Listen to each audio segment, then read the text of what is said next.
Convert कर सकते हैं. So we are going to deal with the point conversion into the LLP. Okay, now ना हमें यहाँ पे कुछ कन्वर्जन की प्रोसीजर नहीं दी है. हाँ, जस्ट हमें बताया है. आपको आगे जाके जब आप इंटरमीडिएट पढ़ोगे तब आपको प्रोसीजर पता चलेगी. जस्ट हमें already first page of LLP पे ये गया हुआ है, वही पॉइंट हमें रिपीट यहाँ पे दिया हुआ है एक्चुअली. हाँ, conversion from partnership firm to the LLP किस हिसाब से होगा, देखो सेकंड शेड्यूल. हाँ, a firm may convert into the LLP in accordance with the chapter and second schedule. हाँ, नंबर 2 पॉइंट देखो वहाँ पे conversion from private company into the LLP. हाँ ना, प्राइवेट कंपनी को अगर एलएलपी में कन्वर्ट करना होगा तो how it will be done, it will be done according to this chapter and according to the third schedule it will be done. हाँ, then number 3 point is there conversion from unlisted public company into the LLP. An unlisted public company may be converted into the LLP. कैसे देखो, in accordance with the provision of this chapter and the fourth schedule. हाँ, इस chapter के हिसाब से वो conversion वहाँ पे किया जा सकता है, साथ ही साथ fourth schedule. Okay, so if you want to convert LLP firm into the LLP, it should be according to second schedule. If you want to convert the private company into the LLP, it will be according to the third schedule.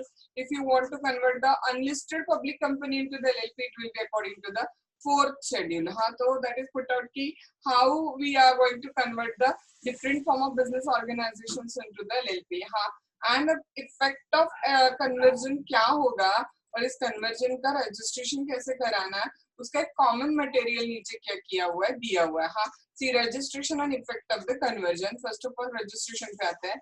The registrar on satisfying that the समझ में लो, हम लोग 3 business organisations convert कर रहे हैं ना, तो तीनों का नाम वहाँ पे साथ साथ आता जाएगा. हाँ, the registrar on satisfying that the firm, private company और unlisted company as the case में भी has complied with the provision of the various schedule provision of this act and the rule made thereunder. हाँ, registrar को satisfy हुआ कि firm हो या private company हो या अनलिस्टेड पब्लिक कंपनी हो, हाँ, उन्होंने क्या किया बोला, जो शेड्यूल में अपने अपने दिए रिक्वायरमेंट्स है, second schedule, third schedule and fourth schedule के, वो सारे रिक्वायरमेंट्स कंप्लीट किए एंड द रूल्स मेड देयरअंडर भी कंप्लीट किए. Registrar will register the document. हाँ, आपको वो कन्वर्ट हुआ, इसका डॉक्यूमेंट इशू किया जाएगा and registrar will issue a certificate of registration. हाँ, रजिस्ट्रेशन सर्टिफिकेट भी क्या किया जाएगा, इशू किया जाएगा.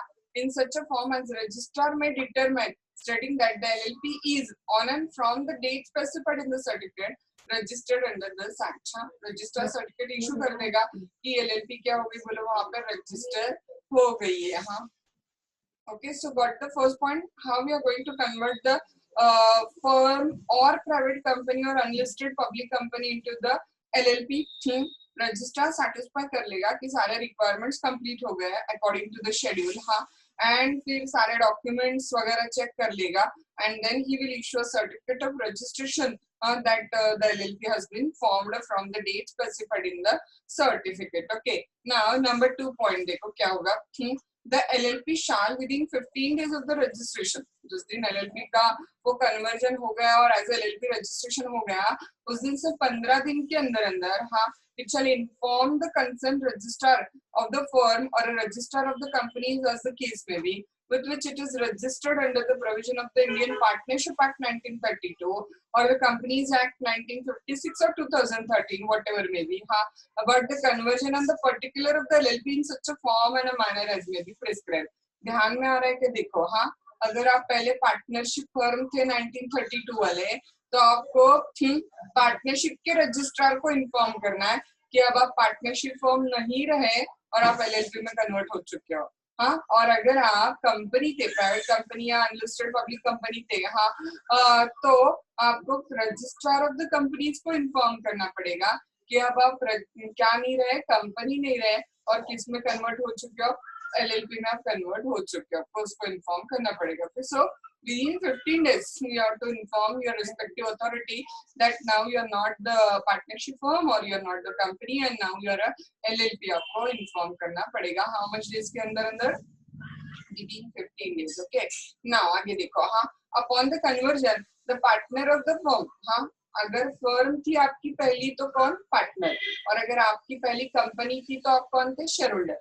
ध्यान में रहना, क्योंकि आप एलएलपी में कन्वर्ट हो चुके हो ना, तो पहले क्या थे, या तो पार्टनरशिप फर्म थे नॉर्मल वाली, या तो कंपनी थे. हाँ, तो अगर पार्टनरशिप फॉर्म थे तो मेंबर्स को क्या बोला जाएगा, पार्टनर, और अगर आप कंपनी थे तो मेंबर्स को क्या बोला जाएगा, share holder. Okay, so upon the conversion, the partner of the firm or the shareholder of the private company or unlisted company, as the case may be, the LLP to which such a firm or a company has converted, and the partner of LLP shall be bound by the provision of the schedule as the case may be applicable to them. अब आप जिस भी situation में पहले थे, उससे आप LLP के पार्टनर बन चुके हो, तो आप पे LLP के रूल्स एंड उसके शेड्यूल्स बाइंडिंग होंगे. देन नेक्स्ट वन देखो, upon the conversion on and from the date of the certificate of registration, the effect of conversion shall be such as specified in the schedule as the case may be. conversion होते ही from the date of certificate of registration, conversion का effect क्या होगा देखो, yes, अब ये LLP बन चुकी है from the date specified in the किसमें, कन्वर्जन के उस सर्टिफिकेट में या रजिस्ट्रेशन के सर्टिफिकेट में. सो अपॉन कन्वर्जन, जैसे कन्वर्जन हो गया, वैसे from the date of the certificate of registration, effect of the registration या conversion shall be specified in the various schedule 2, 3, 4, whatever schedule is there. जो भी शेड्यूल में आप आते हो उस हिसाब से आप पे वो इफेक्ट क्या हो जाएगा, अप्लाई हो जाएगा. अभी एग्जैक्टली वही पॉइंट है कि effect of the schedule is the next point. Directly ना यहाँ से लर्न करना शुरू करो, on and from the date से लर्न करना शुरू करो. On and from the date of the registration specified in the certificate of registration issued under the various schedule as the case may be.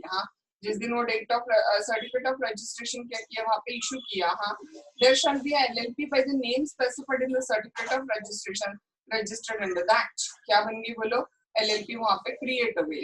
Then number 2, all the tangible, movable or immobile and intangible property, जो भी tangible intangible property पहले firm की थी, अगर आप firm थे, और आप कंपनी हो तो कंपनी की थी, सारी tangible intangible property, rights, assets, privileges, liabilities, obligations, जो भी पहले फर्म या कंपनी के थे, अब किसके हो गए बोलो, LLP के हो गए. सिंपल है. All the tangible property, movable, immobile, intangible property vested in the firm or a company as the case may be, all its assets, interests, rights, privileges, liabilities, obligations relating to the firm or the company as the case may be, and hold the undertaking of the firm or company, company का पूरा business, firm का पूरा business, undertaking, it shall be transferred to and shall vest in the limited liability partnership, without further assurance, act or a deed. किसको transfer हो गया बोलो, सब कुछ लिमिटेड लाइबिलिटी पार्टनरशिप को सब कुछ वहाँ पर ट्रांसफर हो गया. Okay,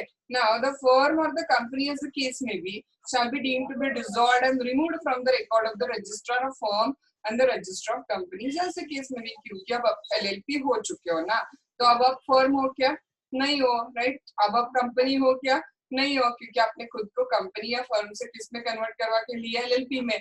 तो ऑफ कोर्स आपका नाम रजिस्टर ऑफ पार्टनर्स से पार्टनरशिप से क्या हो जाएगा, डिलीट.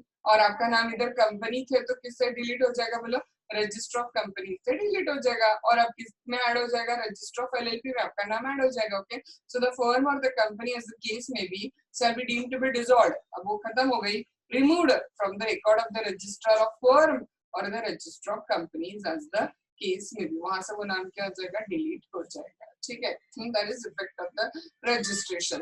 देन नेक्स्ट पॉइंट क्या आता है देखो, foreign LLP is the next point. छोटा सा पॉइंट है एंड ऑलरेडी गया हुआ पॉइंट है.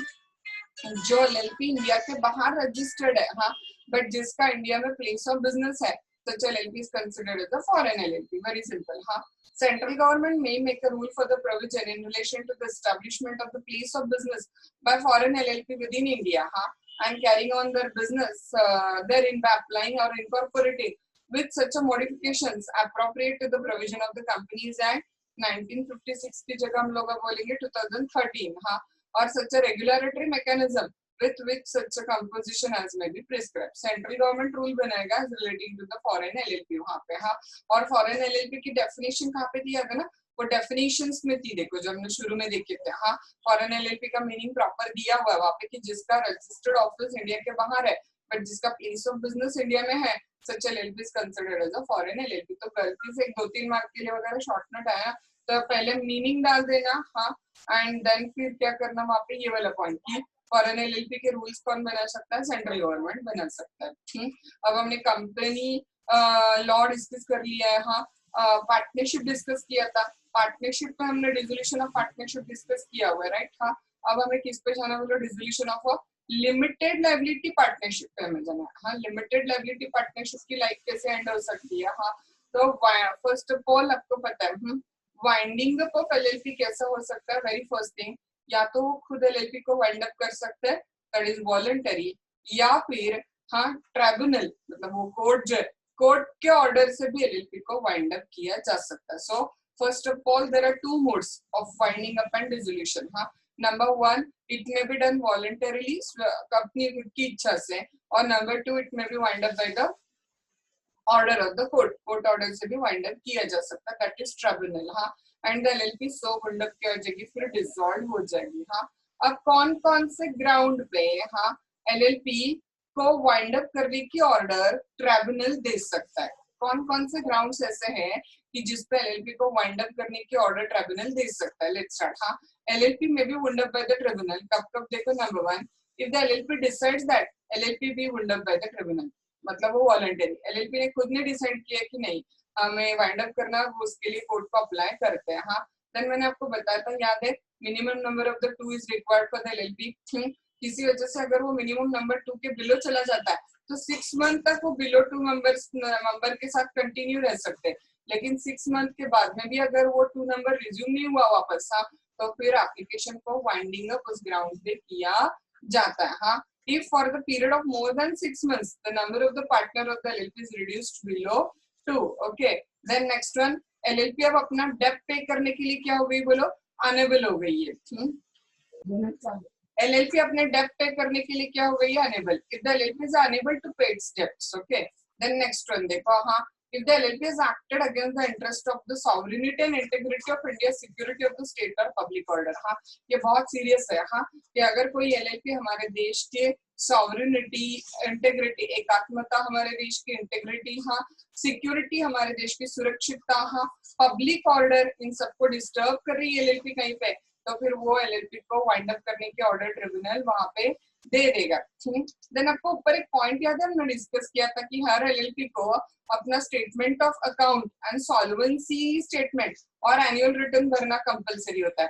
समझो अगर कोई LLP without any reason consecutive 5 year ये सब कुछ सबमिट नहीं कर रही है, तो वो एलएलपी भी वाइंड अप करने की ऑर्डर ट्रिब्यूनल वहां पे दे सकता है। हाँ if the LLP has made default on filing with the registrar, the statement of account, solvency statement, annual returns, how much years के लिए वो नहीं फाइल कर रहे, consecutive 5 years के लिए वो फाइल नहीं कर रहे हैं, हाँ then उस ग्राउंड पे उसको वाइंड अप करने की ऑर्डर वहां पे दी जा सकती है। हाँ then if the tribunal is of the opinion that it is just and equitable that the LLP be wound up, tribunal को खुद किसी भी ग्राउंड पे लगता है कि बस अब इस एलएलपी को वाइंड अप करना चाहिए, तो ट्रिब्यूनल जेन्युइन ग्राउंड पे एलएलपी को वाइंड अप करने की ऑर्डर वहां पे दे सकता है। ठीक, बैक अगेन देखो एक बार, नंबर वन, एलएलपी खुद ट्रिब्यूनल को बोल रही है कि हमें वाइंड अप करके दो। नंबर टू, बिलो 2 नंबर गया है एलएलपी का और स्टिल 6 मंथ हो चुके हैं, स्टिल वो नंबर रिज्यूम नहीं हुआ है, तो अब बस हाँ एलएलपी वाइंड अप हो जाएगी। 6 मंथ के बियॉन्ड वो बिलो 2 नंबर पे काम नहीं कर सकते। एलएलपी अपने डेब्ट पे करने के लिए अनेबल है। हाँ एलएलपी इंडिया की sovereignty, integrity, security, public order के अगेंस्ट एक्ट कर रही है। एलएलपी कंटिन्यूअस 5 कंसेक्यूटिव ईयर हाँ statement of account, solvency statement, annual return submit करने में डिफॉल्ट कर रही है, और कोई भी अगर जस्ट एन इक्विटेबल ग्राउंड जिस पर ट्रिब्यूनल को लगता है कि एलएलपी को वाइंड अप करना चाहिए, हाँ तो उस ग्राउंड पे भी एलएलपी को वाइंड अप वहां पे किया जा सकता है। फाइन। हाँ नाउ वाइंडिंग अप के रूल्स कौन बनाएगा, सेंट्रल गवर्नमेंट, दैट्स इट। हाँ central government may make a rule for the provision in relating to the winding up and dissolution of the LLP। हाँ टाइम टू टाइम एलएलपी कैसे wind up हो सकती है, इसके rules कौन बनाता जाएगा, बोलो time to time, it is a central government which will make the rules time to time as regarding to the winding up of LLP। हाँ now देखो miscellaneous is the next point we are going to see। हाँ कुछ छोटी मोटी provisions हाँ apart from what we have discussed above that has been put out into the miscellaneous वहाँ पे। हाँ देखो क्या दिया, a business transaction of the partner with the LLP। हाँ एक मिनट के लिए ना कंपनी लॉ याद करो, और आपको याद है कंपनी में पार्टनर्स और कंपनी का क्या दिया था, आपको याद है, इंडिपेंडेंट एग्जिस्टेंस है। किसको इंडिपेंडेंट एग्जिस्टेंस था, याद है आपको, पार्टनर्स को जो था ना, वो पार्टनर्स को क्या था वहां पे, independent exit, oh my mistake, एक मिनट रुको, कंपनी लो आपको याद है, हाँ, और हमने कंपनी में डिस्कस किया था कि कंपनी को इंडिपेंडेंट एग्जिस्टेंस है, हाँ, कंपनी को क्या था, इंडिपेंडेंट कॉर्पोरेट एग्जिस्टेंस था। आपको वो ली वर्सेस ली का केस याद है सबको, हाँ, कि वो एट ए टाइम कंपनी का पार्टनर भी है, कंपनी का डायरेक्टर भी है, हाँ, कंपनी का वो डायरेक्टर भी था, कंपनी का मेंबर भी था, और साथ ही साथ उसने कंपनी का एम्प्लॉय कॉन्ट्रैक्ट भी साइन किया था, like he was a pilot of the company also. इसका मतलब ना कंपनी को इंडिपेंडेंट कॉर्पोरेट एग्जिस्टेंस था, और कंपनी और मेंबर एक दूसरे से अलग अलग थे, तो इसका मतलब एक कंपनी का खुद का मेंबर कंपनी के साथ कॉन्ट्रैक्ट कर सकता था, हाँ, कंपनी का खुद का मेंबर कंपनी के साथ बिजनेस कर सकता था वहां पे। तो बस हमें वही पॉइंट यहाँ पर डिस्कस करना है कि क्या एलएलपी का पार्टनर एलएलपी के साथ बिजनेस ट्रांजैक्शन कर सकता है, हाँ, तो आंसर इज यस।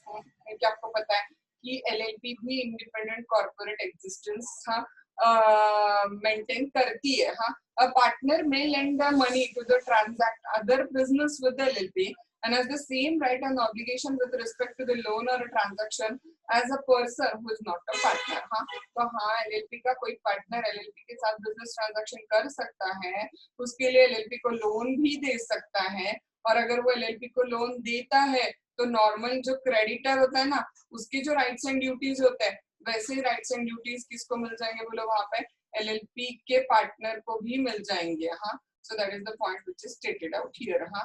देन देखो आगे क्या गया, application of the provision of the companies act, हाँ, सेक्शन 67, कुछ कंपनीज एक्ट के प्रोविजन इधर अप्लाई होते हैं, हाँ। जैसे देखो, सेंट्रल गवर्नमेंट में by notification in a gazette direct है any of the provision of the companies act, हाँ, 1956 shall apply to the LLP, shall apply to the LLP with exception, modification, adoption as the case may be, हाँ, central government order करके बोल सकता है कि companies act के कुछ provisions as it is LLP को अप्लाई होते हैं, या विद सम एक्सेप्शन, मॉडिफिकेशन या अडॉप्शन एलएलपी को अप्लाई होता है। सिंपल, कुछ प्रोविजंस है जो एज इट इज अप्लाई हो सकते हैं, और कुछ प्रोविजंस है वो कैसे अप्लाई होंगे बोलो, विद सर्टेन मॉडिफिकेशंस, चेंजेस करके उसको एलएलपी को अप्लाई वहां पे किया जाएगा, हाँ। नाउ नेक्स्ट पॉइंट देखो, और copy of every notification proposed to be issued under subsection 1, जो नोटिफिकेशन गवर्नमेंट इशू करता है ना कि कंपनीज एक्ट के प्रोविजन किधर अप्लाई होंगे एलएलपी को, उस नोटिफिकेशन की कॉपी, हाँ, कहाँ कहाँ पे रखी जाएगी देखो, number 1 it shall be laid, हाँ, in the draft form before the house of parliament while in a session, Lok Sabha Rajya Sabha के सामने उसको रख के मंजूर करके लिया जाएगा उस कॉपी को। कितने पीरियड के लिए वो लोकसभा राज्यसभा मतलब हाउस ऑफ पार्लियामेंट के सामने रखनी, देखो, for a total period of the 30 days, हाँ, which may be comprised in one session और 2 और मोर सक्सेसिव सेशंस, हाँ। टोटल कितने पीरियड के लिए लोकसभा राज्यसभा के सामने रखना है देखो, 30 डेज, हाँ। फिर वो 30 डेज साथ में भी हो सकता है, या फिर 30 डेज 2 सेशन में मिला के भी हो सकता है, मतलब ना लाइक एग्जैक्टली विंटर सेशन जब खत्म हो रहा था ना लोकसभा का, तब रखा, और वो 4 दिन का ही बचा था, तो वो 4 दिन, और जब विंटर सेशन के बाद समर सेशन के लिए लोकसभा आ रही थी ना, तो तब बचे हुए 26 दिन, ऐसे मिला के 30 डेज रखा तो भी चलता है, but in all total 30 days should be put the days on which this copy of notification should be put before the both houses of the parliament, then देखो, if before the expiry of the session immediately following the session or successive session both houses agree in disapproving the issue of notification, or both houses agree in making the any modification in the notification, the notification shall not be issued, or as the case may be shall be issued in a modified form or agreed upon by both the houses। समझो, both houses of parliament ने मंजूर कर दिया कि इस notification को issue करना नहीं है बिफोर एक्सपायरी ऑफ पीरियड, हाँ, तो खत्म। पॉइंट नंबर 4 देखो, notification shall not be issued, क्योंकि दोनों हाउसेस ने बोला है ना कि नोटिफिकेशन ये मंजूर नहीं है तो इसको इशू करना नहीं है, तो वो इशू किया जाएगा नहीं, हाँ। या ऑप्शन नंबर 2 क्या हो सकता है, अगर बोथ द हाउसेस बोलते कि नोटिफिकेशन को इशू कर सकते हैं बट विद सर्टेन मॉडिफिकेशंस, हाँ, तो फिर it shall be issued but according to the modification which have been agreed upon by both the houses, हाँ। अगर हाउसेस ने बोला है नहीं इशू करना है तो नहीं इशू होगा, और अगर हाउसेस ने बोला with some changes modifications issue करना है तो विद सम चेंजेस मॉडिफिकेशंस उसको इशू किया जाएगा, हाँ। So in all companies act के कुछ provisions as it is LLP को अप्लाई कर सकता है, सेंट्रल गवर्नमेंट ऑर्डर इशू कर सकता है, या विथ मॉडिफिकेशन अप्लाई हो सकता है, ऐसा ऑर्डर सेंट्रल गवर्नमेंट इशू कर सकता है। हाँ, और कॉपी ऑफ नोटिफिकेशन जो है वो पार्लियामेंट के दोनों हाउसेस के सामने 30 डेज के लिए रखना है। अगर पार्लियामेंट के बोथ हाउसेस उस नोटिफिकेशन को इशू करने से मना कर दे तो वो इशू नहीं होगा, और बोलते कि अप्लाई कर सकते हो नोटिफिकेशन विथ मॉडिफिकेशन, तो वो नोटिफिकेशन इशू किया जाएगा लेकिन मॉडिफाइड फॉर्म में इशू किया जाएगा। देन नेक्स्ट पॉइंट देखो क्या गया, electronic filing of the document. हाँ, आजकल तो आपको वैसे भी पता है कि ऑलमोस्ट सारा ई फाइलिंग का ही जमाना है, तो कंपनी लॉ का तो मेजॉरिटी मटेरियल ई फाइलिंग होता है। सेम कुछ डॉक्यूमेंट्स किसके ई फाइलिंग हो सकते हैं बोलो, एलएलपी के भी। सिंपल। हाँ, a document required to be filed, recorded, registered under the act। कोई भी डॉक्यूमेंट जिसे साथ के नीचे आपको फाइल करना होता है, आप उसको कैन बी फाइल्ड, हाँ, recorded and registered in the manner and subject to condition as may be prescribed। Okay, number 2, a copy of or extract from any document electronically filed with or submitted to the registrar, which is supplied or issued by the registrar and certified through affixing digital signature। हाँ, copy या extract of the document जो electronically file की है, किसके पास में, registrar के पास में। हाँ, या जो रजिस्ट्रार को सप्लाई की है, या सर्टिफाइड है, हाँ, through digital signature as the case में भी। हाँ, under the IT act to be a true copy of the extract from such a document shall in any proceeding be evidence, हाँ, as of equal validity with the original document. Then मेरा जो आपने ई filing किए हुए document है उसका evidence act के हिसाब से सेम वैल्यू है जो ओरिजिनल या फिजिकल डॉक्यूमेंट का होता है।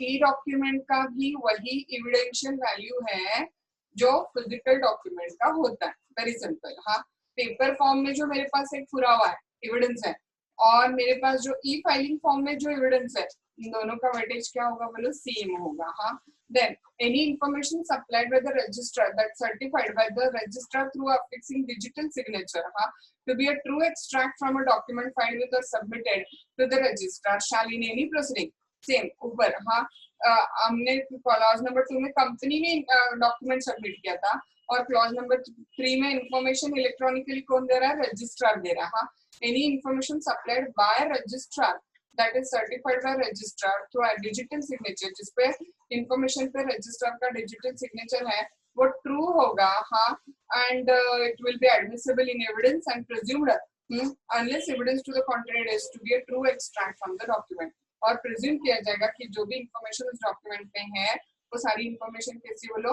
ट्रू एंड करेक्ट इंफॉर्मेशन है वहां पे। हाँ, now payment of additional fee देखो। हाँ, एनी डॉक्यूमेंट और return required to be filed और registered under the act with the registrar, अगर नॉट फाइल्ड और registered in the time provided, within time उसको रजिस्टर करके नहीं लिया गया, तो मे बी फाइल्ड और रजिस्टर्ड आफ्टर द टाइम। हाँ, up to how much days maximum extend किए जा सकते हैं, देखो 300 डेज आपको एक्सटेंशन पीरियड दिया जा सकता है from the date within which it should have been filed on the payment of additional fee of ₹100 for every day for the delay in addition to the fee payable for filing of such a document or return। ध्यान में रहेगा देखो। हाँ, 300 days तक आप late filing भी कर सकते हो, लेकिन आपको डेली ₹100 का फाइन पे आउट करना पड़ेगा अपार्ट फ्रॉम द फीस। हाँ, लेकिन देखो however such a document or return may without prejudice to the other action of liability under that also be filed after such a 300 days period on payment of fee and additional fee as specified in the section। हाँ, लेकिन एक special provision दिया, अगर आपके पास कोई genuine वजह होगी तो इवन 300 डेज के बाद में भी आप वो डॉक्यूमेंट क्या कर सकते हो, सबमिट कर सकते हो with normal fee and additional fee pay out करके। आप इवन 300 डेज के बाद में भी वो डॉक्यूमेंट्स क्या कर सकते हो, सबमिट कर सकते हो। So in all what this point want to say is that जो आपका फिजिकल डॉक्यूमेंट है ना, उसका जो वैल्यू है, हाँ, वही वैल्यू इलेक्ट्रॉनिक डॉक्यूमेंट को भी है in the language of the law for the purpose of evidence. So first point में दिया कि जो सारे डॉक्यूमेंट्स आप फिजिकली सबमिट कर सकते हो वो इलेक्ट्रॉनिकली फाइल कर सकते हो। इलेक्ट्रॉनिकली फाइल किए हुए डॉक्यूमेंट्स भी एडमिसिबल इन एविडेंस होंगे, इक्वल वैलिडिटी के होंगे, एंड इवन रजिस्ट्रार ने जो इन्फॉर्मेशन दी है with his digital signature certificate in E form will also be admissible in the evidence. हाँ, एंड इवन आप नॉर्मल टाइम पीरियड के बाद में भी 300 डेज लेट तक क्या कर सकते हो, रजिस्ट्रेशन सॉरी आप डॉक्यूमेंट सबमिट कर सकते हो with daily ₹100 fine, and if you have a genuine reason then even beyond 300 days also you can make the filing of the document with the payment of a original fee plus additional fee।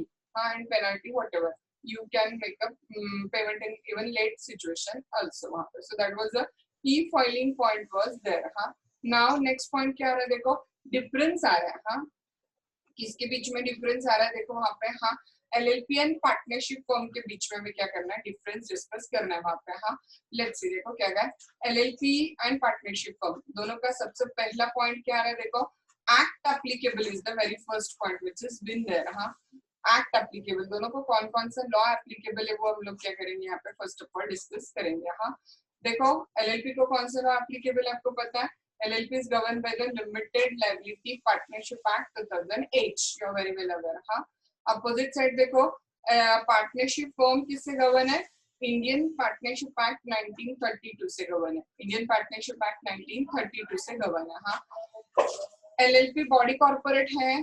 You are very well aware. Once registered, LLP become the body corporate, right? So yes, it is a body corporate. Partnership firm अच्छे से पता है आपको, no, it's not body corporate. हाँ, independent legal existence किसको है और किसको नहीं है, it is a legal entity separate from its members. हाँ, एलएलपी को अपना एक इंडिपेंडेंट लीगल एग्जिस्टेंस है क्योंकि वंस रजिस्टर्ड एलएलपी क्या बन जाती है बोलो, बॉडी कॉर्पोरेट बन जाती है. हाँ, पार्टनरशिप फर्म को देखो, it's a group of person with no separate legal entity. Partnership firm को पार्टनर से अलग खुद का कोई एग्जिस्टेंस नहीं है. हाँ, आपको पता है पार्टनर्स है इसकी वजह से पार्टनरशिप फर्म वहाँ पे है. हाँ, नाउ क्रिएशन में क्या पॉइंट आ रहा है देखो, वहाँ पे एलएलपी को क्रिएट करने के लिए आपको एलएलपी एक्ट की लीगल प्रोसेस फॉलो करनी पड़ेगी और पार्टनरशिप आप बस एक एग्रीमेंट कर दो और पार्टनरशिप क्रिएट हो गई वहाँ पे. क्रिएशन, हाँ, LLP it is created by the legal process called as the registration under the LLP act 2008. हाँ, एंड उधर देखो क्या हो गया, it is created by an agreement between the partners. हाँ, एलएलपी का रजिस्ट्रेशन मस्ट मस्ट मस्ट होता है.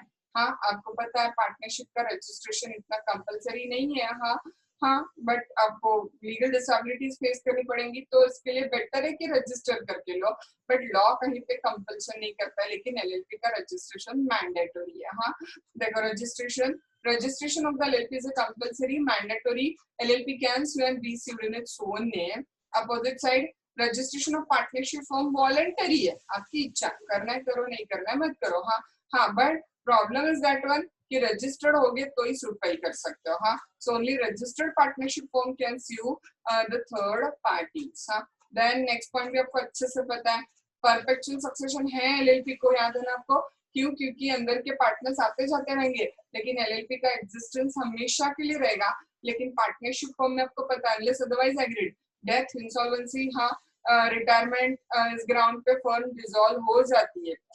देखो, perpetual succession, death, insanity, retirement, insolvency of the partner does not affect the existence of LLP. Members may join or leave, but existence continues forever. हाँ, members आते जाते रहेंगे लेकिन LLP का existence हमेशा रहेगा. Opposite side, death, insanity, retirement or insolvency of the partner, yes, it affects the existence of LLP. Okay, so it has no perpetual succession. हाँ, then देखो LLP के नाम के एंड पे लिमिटेड लायबिलिटी पार्टनरशिप या LLP लिखा होना must है, but no such a requirement is there for the partnership. Okay, name of the LLP to contain the word limited liability partnership, हाँ, or LLP as a suffix. No guidelines. हाँ, partner can have any name of their own choice. हाँ, liability आपको पता है LLP की liability कितनी बोलो, members की liability limited to their investment, लेकिन partners की liability आपको पता unlimited है. हाँ, liability of each partner is limited to the extent to the agreed contribution except willful fraud. बस उन्होंने फ्रॉड किया होगा तो लायबिलिटी अनलिमिटेड है खुद ने, अदरवाइज नॉर्मल सर्कमस्टेंसेस में एलएलपी में आपकी लायबिलिटी लिमिटेड है. इधर देखो, liability of each partner is unlimited. हाँ, इवन आपके पर्सनल असेट्स भी 1932 पार्टनरशिप में लायबल हो सकते हैं, right? So it can be extended up to the personal assets of the partners also. हाँ, एलएलपी में म्यूचुअल एजेंसी है या नहीं है और पार्टनरशिप में है या नहीं है. एलएलपी में देखो, each partner can bind the LLP by own act. हाँ, बट एक पार्टनर दूसरे पार्टनर का एजेंट नहीं है एलएलपी में. हाँ, बट हमारे नॉर्मल पार्टनरशिप में हर पार्टनर दूसरे पार्टनर का भी एजेंट है और एलएलपी का भी. हाँ, each partner can bind the firm भी और as well as other partner by his own act. LLP में डेजिग्नेटेड पार्टनर होता है, हमारे नॉर्मल पार्टनरशिप में डेजिग्नेटेड पार्टनर नाम की कोई कंसेप्ट नहीं है. हाँ, एटलीस्ट 2 डेजिग्नेटेड पार्टनर. हाँ, and at least one of them should be the resident of India in the LLP. But there is no such a concept of designated partner under Partnership Act 1932. हाँ, common seal LLP को common seal हो सकता है, नहीं भी हो सकता है, बट होगा तो वो LLP का ऑफिशियल सिग्नेचर होगा. हाँ, बट पार्टनरशिप में कॉमन सील नाम की कंसेप्ट ही नहीं है. हाँ, it may have the common seal as its official signature, but there is no such a concept in the partnership of a common seal. हाँ, LLP को लीगल कंप्लायंसेस बहुत सारे होते हैं और वो डेजिग्नेटेड